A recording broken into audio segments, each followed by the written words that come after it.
I buried my husband on a rainy Thursday morning. While the priest spoke of forgiveness, my mother-in-law whispered to a guest, "She's just a burden now." I stood silent, clutching the folded flag given to widows, but my silence was strategic. They thought they had won, that I'd disappear like the others, but they didn't know about the voice recording I found, or the encrypted folder Mark left in my private drive. And in less than 5 minutes, I'd walk up to the podium, press play, and collapse the empire they built with lies. The day I moved into the Langley estate, everything gleamed. The marble floors reflected my heels. The chandeliers sparkled even in daylight, and the scent of imported lilies filled the halls. Mark's family welcomed me like royalty. Hugs, smiles, well-rehearsed compliments. Mark stood beside me, arm draped across my shoulders, the picture of a proud husband. "You're home now," he said. At dinner, Margaret, my mother-in-law, lifted her glass. To Claire, the woman who's finally tamed our wild Mark. Laughter rippled around the table. Even Vanessa, his sister, forced a smile. It all felt perfect, almost too perfect. Like a movie set between takes. Every corner of the house was curated, polished, displayed. Mark showed me my private space the next morning. A cozy reading room overlooking the lake with floor-to-ceiling shelves and a velvet armchair facing the sunrise. "No cameras here," he said. "You deserve a sanctuary." I smiled, grateful, but something tugged inside me. A note of discord in his voice, like the wrong chord in a love song. For weeks, life settled into a rhythm. Breakfasts by the terrace, long walks with Mark on Sundays. Margaret insisted I didn't need to work. "Your job now is to be a Langley," she told me, eyes twinkling like it was a gift. I obliged. I played the daughter-in-law, the obedient wife, the hostess, and they rewarded me with affection, or at least the performance of it. One rainy afternoon, I browsed the shelves of the reading room, searching for an old novel I hadn't read since college. I pulled a worn hardcover, and something fluttered out, a torn piece of notebook paper folded twice. My name was on the front, inside, written in slanted, frantic ink. "This house isn't what you think. Don't trust the cameras, or the voices." The floor beneath me tilted. I stared out at the lake, but my reflection in the glass was sharper than the water. I clutched the note until my knuckles whitened, then slid it into my pocket. That night, I smiled through dinner, poured wine for Margaret, and kissed Mark goodnight. But my thoughts were spiraling. Over the next week, I tested the note's warning. I asked Mark about the home's security system. He laughed. "Everything's automated. Just say what you need." He tapped his phone. "Lights off," he said aloud, and they obeyed. But when I tried the same command hours later, nothing happened. I chalked it up to tech glitches until I remembered the cameras. I began mapping them, the kitchen, the hallway, even the guest bathroom. Only the reading room was untouched. Late one night, I approached Maria, the oldest housekeeper. I caught her as she was folding laundry near the servants' wing. "Maria," I whispered, "do the cameras record audio?" She hesitated, then looked around. "Some do." I leaned closer. "Why did someone write that this house isn't what it seems?" Her face drained of color. "You shouldn't have found that note." "Who wrote it?" "I don't know her name, just a woman who left crying in the middle of the night last year. She said Margaret used Mark's voice when he wasn't home." I froze. "Used it how?" She said she heard him say things, intimate things, but it wasn't him. It was computer-like. She said the voice was perfect, but wrong, like a ghost wearing his skin. My breath caught. Maria looked away, like she'd already said too much. I thanked her, heart pounding, then returned to the reading room. That night, I accessed Mark's home server. The system was locked behind layers of encryption.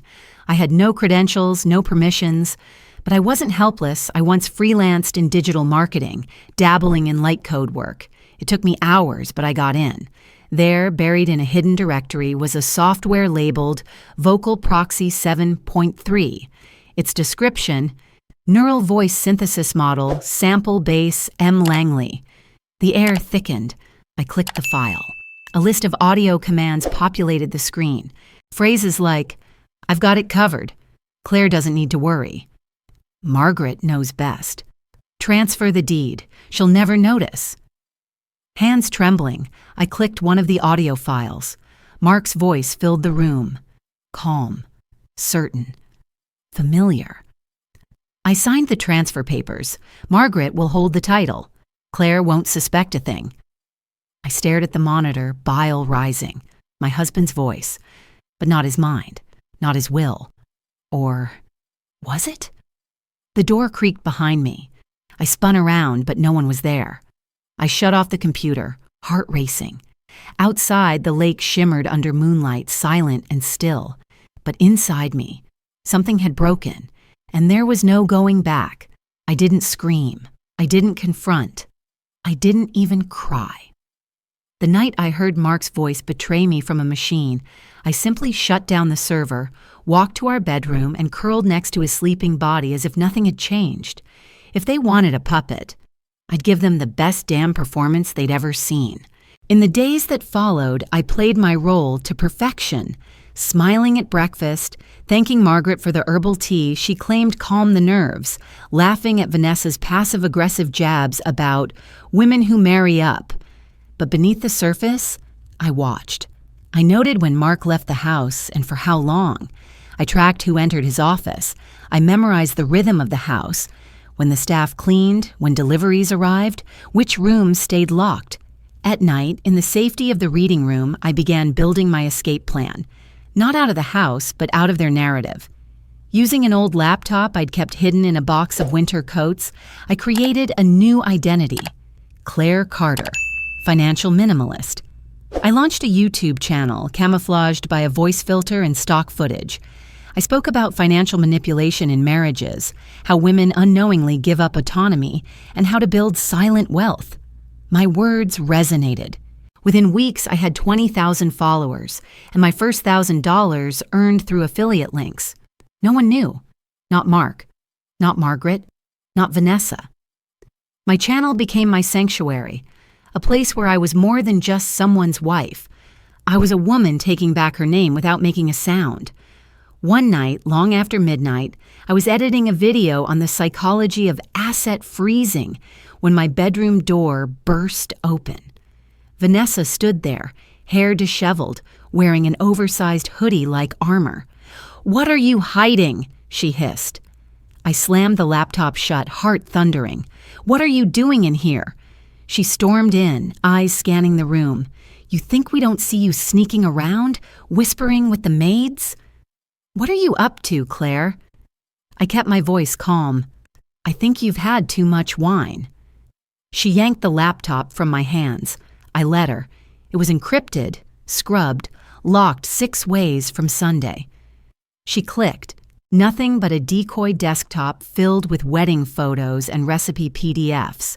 "Go to hell," she muttered, tossing it back. She stormed out, slamming the door behind her. I exhaled shakily. That was close. Too close. The next morning, I doubled my encryption protocols. I also started exploring parts of the estate I'd previously ignored. Unused guest rooms, tool sheds, the pool area. That's when I noticed it. A tile near the edge of the pool, slightly discolored, just half a shade off. I returned at dusk with gloves and a flathead screwdriver. It took 20 minutes of silent prying, but the tile lifted. Beneath it, a steel lockbox coated in dust and rust. Inside, I found a leather folder, legal documents, a last will and testament, signed and notarized, declaring me, Claire Langley, as the sole heir to Mark's estate in the event of his death. The date? 6 months before our wedding, before Margaret's claws tightened. And then I found the memory card, small, black, unlabeled. I pocketed it and resealed the tile. Back in the reading room, I plugged the card into a portable viewer. A grainy video flickered on. Mark sat in a leather chair, pale and shaking. Margaret loomed behind him, her hands on his shoulders like a puppeteer. "Say it," she ordered. Mark stared at the camera. If I die, Claire gets nothing. She's not stable. I fear for my family's legacy." His voice cracked. He looked up at Margaret. "Good boy," she whispered. I paused the video. My stomach turned. It wasn't just control, it was coercion. And this wasn't just about money, it was about erasure. I knew then they'd planned for my silence long before I ever had the chance to speak. But silence was no longer my weapon.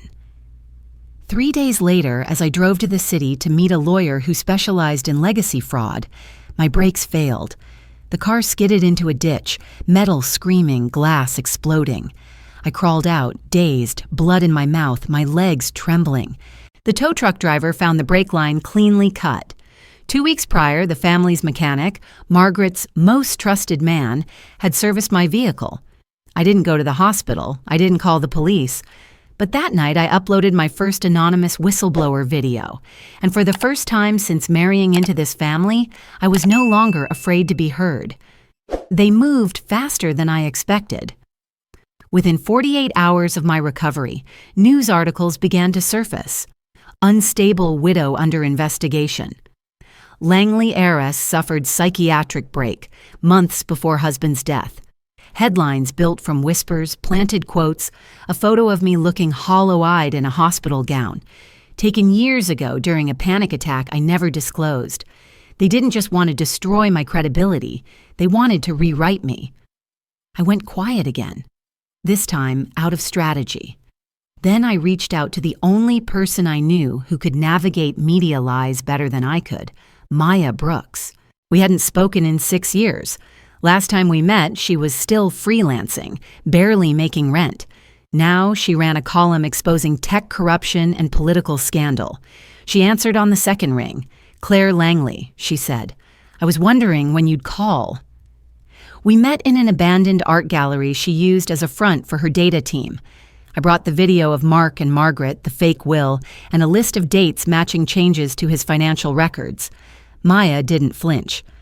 "I can cross-reference every notary in the state," she said, eyes gleaming. "But if what you're saying is true, you're sitting on something far bigger than inheritance fraud." "What am I sitting on?" "Digital identity laundering," she replied. "Someone's using voice models, fake wills, edited footage to manipulate legacy law. If we can prove it, it could trigger federal intervention." I should have felt hopeful. Instead, a chill crawled up my spine. Because federal attention didn't always mean protection. Back at the estate, I returned to the reading room. It no longer felt safe. Something had shifted. The air was too still. I scanned the ceiling. No visible lens. But the hum was back. A barely audible buzz like static in the bones. I tore apart the bookshelf and found it hidden behind a vent, a next-gen AI camera no bigger than a key. It had been reinstalled without my knowledge, and it was watching. I didn't tell anyone. I let it watch me read, watch me sip tea, watch me open the fake laptop, type meaningless sentences. I made sure it saw boredom, fatigue, surrender. Then, when the house was asleep, I recorded a message on my encrypted phone. "If anything happens to me, check the brake lines, check the will logs. Trust no one in the Langley family." I sent it to Maya. I didn't know it then, but I'd need it within days. Mark died on a Thursday night. I got the call at 1:17 a.m. A single sentence. "There's been an accident." They said the roads were slick, that he lost control, that no nearby cameras caught the crash. The vehicle was reduced to metal shards. I didn't cry. I didn't scream. I asked to see the body. Margaret refused. "It's better if you remember him the way he was," she said. By morning, she had a press release drafted. Vanessa sent it to every major outlet before I even brushed my teeth. The funeral was scheduled for Saturday. Open to the public. Invitation only for speakers.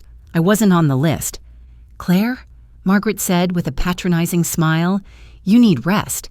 The press would eat you alive, and you've already caused enough trouble." She wanted me silenced, permanently, but I had already prepared for this. Maya filed an emergency petition to the state probate court requesting that I be given time to present evidence of identity manipulation at the memorial. It was a long shot.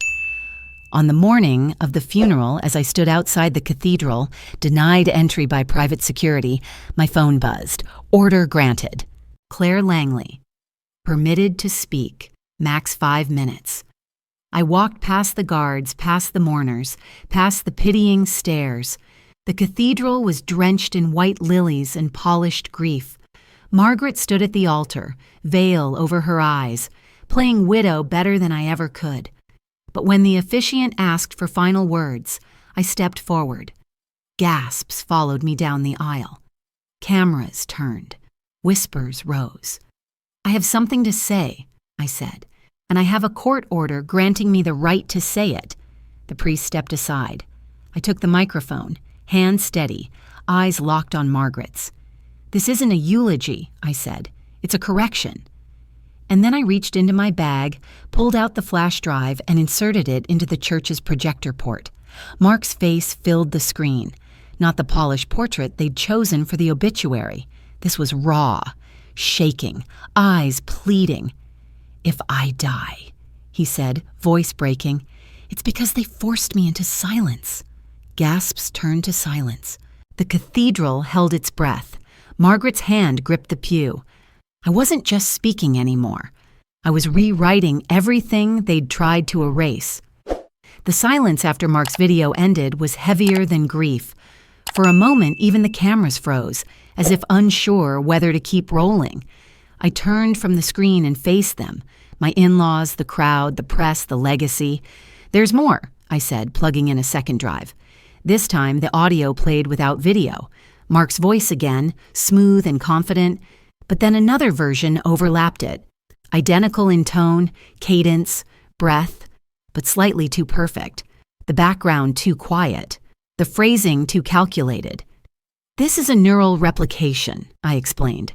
This voice was generated by software found in the Langley home system. It was used to record false statements, to manipulate contracts, to erase truth. Maya had helped me enhance the files, watermark them, and confirm metadata that tied the forgeries to a specific model registered under Margaret's name. I was never supposed to hear these recordings, but I did. And now, so have you. Margaret rose slowly from her seat. She didn't deny it, didn't scream. She simply turned to the crowd and said, "This woman is mentally ill. She's grieving. Please show her mercy." But mercy is for the wronged, not for those who orchestrate erasure. Before she could sit back down, a man in a gray suit stepped forward from the side of the church. Court appointed. He cleared his throat. Per emergency ruling from the probate division, he said, all Langley estate assets are frozen pending investigation into identity fraud, inheritance manipulation, and potential criminal intent related to the deceased's estate. I didn't flinch. Margaret did. Her knees buckled just slightly before Vanessa caught her arm. I stepped down from the podium and walked past them without a word. Outside the cathedral, the light felt blinding. The weight of generations of silence peeled off my shoulders. But I knew this wasn't the end. It was just the fracture before collapse. The next morning, I filed a second motion, this time for access to archived Langley family documents stored in an offshore server, listed in Mark's name but previously hidden under a trust. The court granted it. Maya's team decrypted the files within days. Inside, we found something far darker than we'd imagined. Margaret hadn't just altered Mark's legacy. She'd rewritten others. 2 former wives, both now missing, had once been named beneficiaries in early iterations of Langley contracts. Their signatures had been replaced with new ones, notarized months after their disappearances. One had even left behind a half-written letter, scanned into the server and never sent. "I'm scared. She watches me sleep. If something happens, don't believe the obituary." The hair on my arms lifted. These weren't isolated cases. This was a pattern. With court approval, I made the information public, redacted for safety, but clear enough to provoke response. Investigators reopened cold cases. Ex-employees came forward.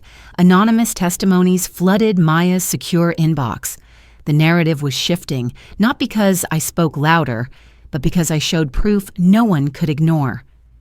Then came the final piece. Mark's international bank accounts had been wiped clean right before his death, at least on paper. But Maya traced the ghost transfers, discovered a holding pattern paused by a banking glitch. The money was intact. The authorization logs listed one name, Claire Langley. Not Margaret, not Vanessa, me. Mark had restored my rights weeks before his accident, a move that cost him everything. I returned to the courthouse for the final hearing in black slacks. No makeup, no statement jewelry. I didn't need drama. I had truth. The judge read aloud the findings: fraud, coercion, document tampering, asset laundering. Then the final charge: orchestrated fatal incident with intent to restructure legacy control. Margaret stood beside her lawyer, spine straight, lips pursed, but her hands shook. The prosecutor laid out the case: the brake tampering, the voice model, the will redactions, the psychological pattern matching previous victims, and then the surveillance footage from the estate, a 3-second clip of Margaret instructing a mechanic. No more delays. Make sure it ends this time. I didn't cry when they cuffed her. Didn't flinch when she was escorted out, still claiming innocence. But when I stepped out of the courtroom, I looked at the sky, clear, sharp, limitless, and whispered, "He tried to protect me. Now I'll protect the truth." Not just for me. For everyone who was meant to be erased. The headlines changed overnight. Widow exposes tech heiress fraud. Ooh, Claire Langley. From silent bride to relentless survivor. Talk shows wanted me. Podcasts begged for my story. Book agents called at midnight. For weeks I was painted as a phoenix, reborn from the ashes of deceit, radiant and untouchable. But inside, I wasn't soaring. I was shaking. Because while the world wanted to hear how I beat the Langleys, I carried a secret even darker than Margaret's fraud: my child. At my 12-week checkup, the doctor frowned at the ultrasound, tilting the wand over my stomach. "There are irregularities," she said. "We'll need further testing." A week later, the results came back. Chromosomal abnormalities, high risk of severe disability. I drove home with the printout in my lap, gripping the steering wheel until my knuckles whitened. This child had been my last tether to hope, the piece of Mark I thought no one could strip away. And now, even that was uncertain. That evening, as I sifted through fan mail and legal notices, I noticed a thick envelope with no return address. Inside, a DNA report. My name, my unborn child's profile, Mark's profile, and a glaring red stamp: not a match. The room spun. The floor seemed to vanish beneath me. If Mark wasn't the father, then who was? 2 days later, the lawsuits began.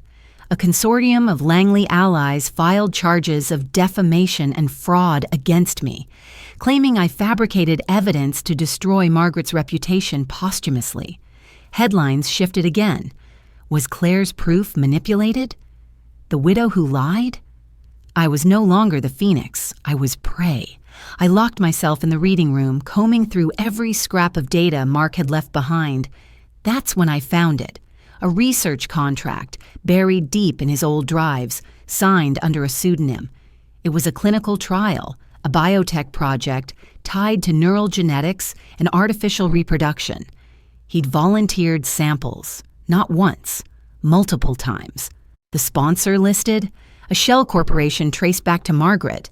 The implication was unthinkable. My child wasn't conceived by accident. It was engineered, commissioned, a product of Mark's data, not his love. I felt sick. My hands trembled as I reread the details. The program wasn't just about fertility, it was about control. A lineage sculpted by algorithms, identities designed to fit Margaret's narrative of perfection. And I was carrying one of them. I called Maya, my voice hoarse. The baby. It's not Mark's, Not really. It's something else. Something they created. She was silent for a long moment. Then she said, "Claire, if that's true, you're holding living evidence. That child could be proof of a crime, or the continuation of one," I whispered. That night, I dreamed of Margaret, not in prison, not in shame, but smiling as she held my child in her arms, whispering, "Finally a true Langley." I woke in a sweat, clutching my stomach. The court battle intensified. They painted me as a manipulator, a grieving widow gone mad, fabricating conspiracies to justify her paranoia. And for the first time, I didn't know if I could prove them wrong, because the line between truth and nightmare had blurred. When another envelope arrived, I nearly burned it unopened. But curiosity won. Inside was a single sheet of paper, a court document, petition for termination of custodial rights, filed by the Langley Trust. Their argument, that the unborn child was biologically commissioned property. I dropped the paper, bile rising. They weren't just trying to erase me, they were trying to claim my baby. I sat in the reading room all night, the note still in my pocket. This house isn't what you think. Whoever left it had known the truth. And now I finally did. By dawn, one question consumed me. Did I protect this child no matter what it was? Or did I end the cycle Margaret had engineered, even if it meant sacrificing the last piece of Mark's legacy? For the first time since his death, I couldn't find the answer in his files, his voice, or his shadow. The choice was mine alone, and it would define everything that came next. I had imagined triumph would feel like victory, but it didn't. Wealth sat in my lap like a poisoned chalice. Headlines hailed me as a heroine. Yet every night I woke with the same ache. None of it had resurrected Mark. None of it had given me peace. The money was an anchor, not a crown. So one morning, before the lawyers or the press could weigh in, I signed it all away. Every dollar, every stock, every inch of real estate.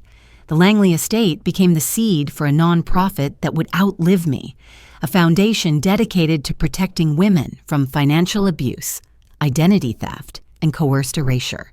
I called it the Phoenix Trust. The board tried to stop me. They said I was crazy to give it all up. But this time, I didn't care what they said. My legacy would not be marble halls or newspaper clippings. It would be women reclaiming their lives. After that, I vanished. No more interviews, no glossy covers. I moved into a small house near the coast with chipped paint and wildflowers in the yard. And in that quiet place, I carried my child to term. When I held her for the first time, I expected fear. Instead, I felt clarity. She wasn't a project, a program, a specimen. She was warm skin, tiny fingers, lungs screaming with life. She wasn't Margaret's design. She was mine to love. I named her Hope. I raised her like any other child. No whispered reminders of where she came from, no labels, no shadows. She learned to walk in the grass, to laugh in the rain. For the first time, my days were not filled with strategy or suspicion, but with bedtime stories and lullabies. And I thought that would be enough, until the letter arrived. It came in an unmarked envelope tucked between grocery coupons and water bills. The handwriting was shaky but deliberate. "Claire, you don't know me, but I know you. I was his wife, long before you. They said I died, but I didn't. I ran, and I've been hiding ever since. Please, meet me. You deserve the whole truth. L." The paper trembled in my hands. I had built my new life on the belief that I was the last survivor, but I wasn't. For days, I debated. To answer might mean reopening wounds I had barely stitched closed, but to ignore it meant letting the past rot, unchallenged, and so I replied. We met in a cafe 3 towns over. She was older, thinner, her eyes shadowed but steady. She introduced herself as Lauren. Once she had been a Langley wife, too. She told me about the cameras, the manipulated voices, the rewritten wills. Her story was mine only years earlier. "They erased me," she said. "Told the world I overdosed. My family never questioned it, but I survived. and I've been waiting for someone like you to finish what I couldn't." Together, we built something bigger than both of us. We called it Legacy Proof, a coalition, a database, a movement. Survivors came forward from everywhere, women who had been silenced, hidden, or rewritten. Some had escaped, like Lauren. Others were daughters, sisters, friends of the lost. Each story was a fragment of the same mirror. We gathered evidence, exposed patterns, pressured lawmakers, and slowly the silence cracked. 1 year later, I stood on a stage in front of hundreds of women, the Legacy Proof emblem glowing behind me. The air buzzed with applause, with rage, with hope. Hope sat in the front row, clutching a stuffed bear, unaware she was part of history. I looked at them all, not as victims, not as widows, but as witnesses to a new order. "You called me a burden," I said, my voice steady. "Turns out I was the backbone all along." The room erupted, not with pity, but with power. I had transcended the script written for me, and now we were writing our own.